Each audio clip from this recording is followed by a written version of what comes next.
So for me, I said to myself, this is the last time, and when she got in contact with me, I thought, come on now, we can build on this. Especially when she was saying, I feel, it was silly of me to get rid of you and I know you don't have no control. I was thinking, okay, so she's getting it. She gets it. She understands that I can only talk and nobody's obligated to hear or listen to me. I can't make mountains move in her life anymore like that. So when she said that, it was kind of like, maybe we can move forward and we won't go through this situation again. I get the phone call on Wednesday. Mia is happy as Larry, excited. I'm excited. When I initially first spoke to her, nobody was in the house. Dante was at school, Rukia was at school, my partner was out.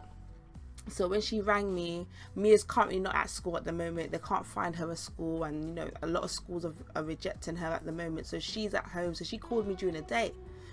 So I already had my long conversation with her. So as soon as she came on the phone, I said, hi Mia, how are you? How's things? And she was like, oh, things are okay. I'm okay.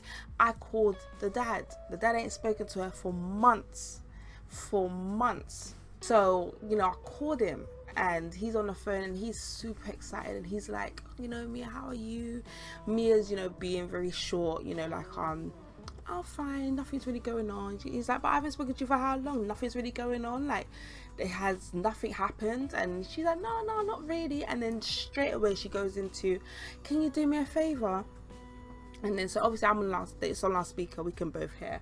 I think at the time I was doing my makeup or something, and the dad was sitting beside me and he was talking to Mia. And at first I was thinking, what favor could we possibly do? And he goes, yeah, what is it? Oh, can you talk to mum for me, please? And he's like, yeah, like what? And she's like, oh, I want mum she wants me to allow her to go to an old school of hers. Now, in this old school of Mia's, I'm sure I've touched on this. If I haven't, then listen up. This old school of Mia's, where she went down the rabbit hole, so to speak, in this school. The school itself was brilliant. The teachers, the head teachers, everybody was brilliant. I had no qualms, no issues, no problems with the school whatsoever. It was the fact of they had lack of funding and they couldn't help Mia the way that Mia needed to be helped when situations and problems occurred. So this was a school where Mia was getting excluded nearly every day. She was having full days. The full days turned to quarter of a day, where she was getting picked up just before lunch because they couldn't handle her behavior. This is where Mia, initially when she went there, these are the teachers that were saying that Mia is such a joy to teach, or such a wonderful child. And at that time we all thought, we turned a leaf. They knew her problems and they were putting certain things in place. They just didn't know how great, I guess, her problems could present itself. Nobody knew, not even me.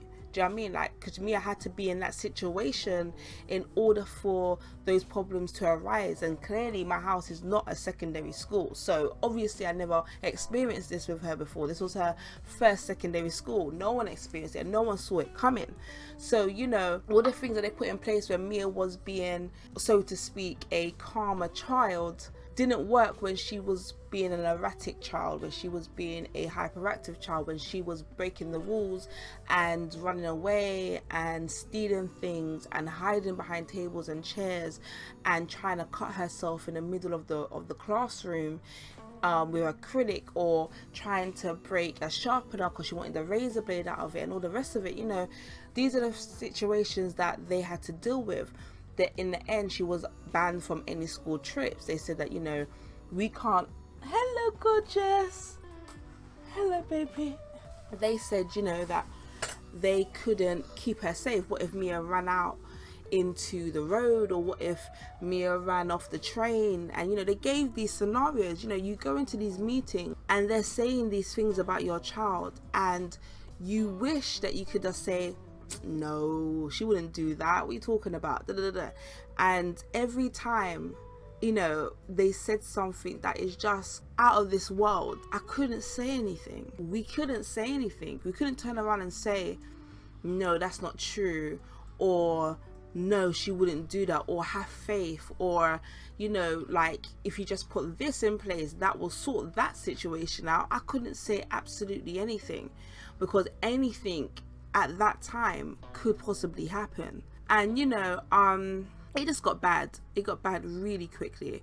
I was at meetings nearly every day with the school. I was picking up Mia every day. Half days. They wouldn't let her out of their sight until we physically picked her up. So Mia would have to go from her classroom, accompanied by a teacher, to the head office, stay in that head office with the head teacher. We physically went up there and picked her up. There was no gaps in it, because Mia used to run away. Mia used to just do all these type of things when people was a little bit more relaxed with her. There was a memo that went out from the head teacher that said to all the other teachers, basically to say, don't catch yourself slipping, do not stay alone with Mia, do not catch yourself alone with her, always have a teacher with you. For that memo to go around, you can just imagine why that went around, and for reasons to protect the teachers, clearly to protect the teachers. The head teacher didn't mix his words, he told me straight what it was. And eventually Mia got jumped in the school because she ended up hurting a lot of pupils in the school, and not understanding why that when she said sorry, that it didn't just wash all the problems away. And it was incredibly hard to explain to me that sometimes people need to, take a time out, take a break. They need to calm down, depending on what you've done. They need time to process that and get rid of their anger, or get rid of the fact that they're upset or hurt by the things that you might have said or done. So she didn't understand that. She just thought, I'm sorry, so just get over it. That's it.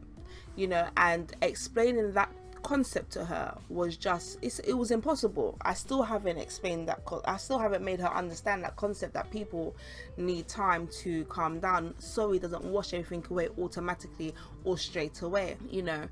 And eventually they just ganged up on her. They took her to a secluded area where there was no cameras, and they beat her. They beat her to the point where she had to go to hospital. And she had to get she really hurt her arm, and she hit her head. And when we got to the bottom of that situation, that could have been avoided, in the sense of, they warned me. They said, this is part one, and part one was the day before, when another pupil strangled Mia and said to me, part two's tomorrow. Mia never told me. Mia never told the teachers. Mia never told the dad. Mia came home like everything was fine, and we spoke about what happened in school, and she left that big part out. And it wasn't because she was scared or anything like that.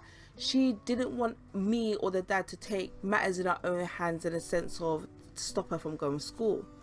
Mia gets obsessed with certain little things, and what was happening in the school at the time is that if you came in for a whole week without having breaks, i.e. being sick or whatever, then on that Friday you was able to dip in a bag and get some present out from the £1 shop or wherever they got those presents from, a pencil or rubber or whatever.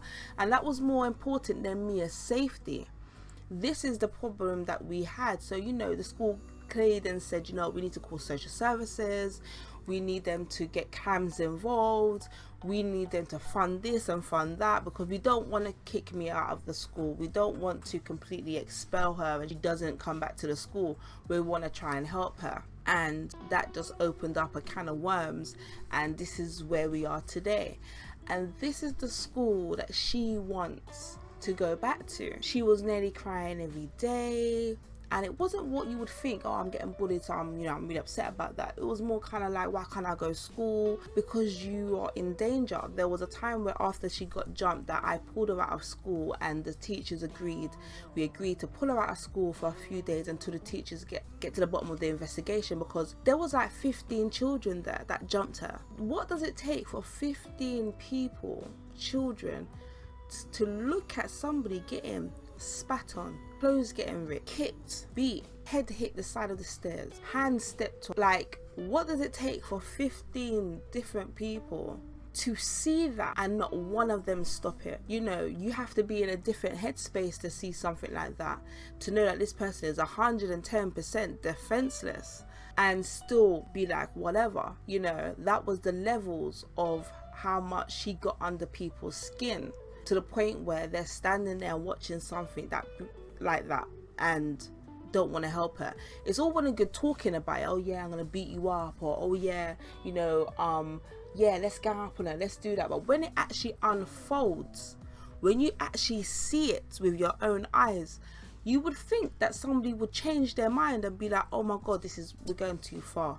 She was in a dangerous situation, and she didn't even want us to take her to the hospital. She wanted to stay in school because on Friday she could put her hand in a bag and get some toy out of it, you know, or a pencil or a rubber or whatever is in the bag. That was more important than her safety.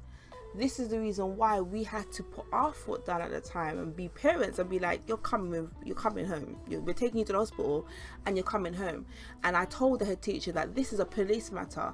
If you don't get to the bottom of this, then this is what's going to happen.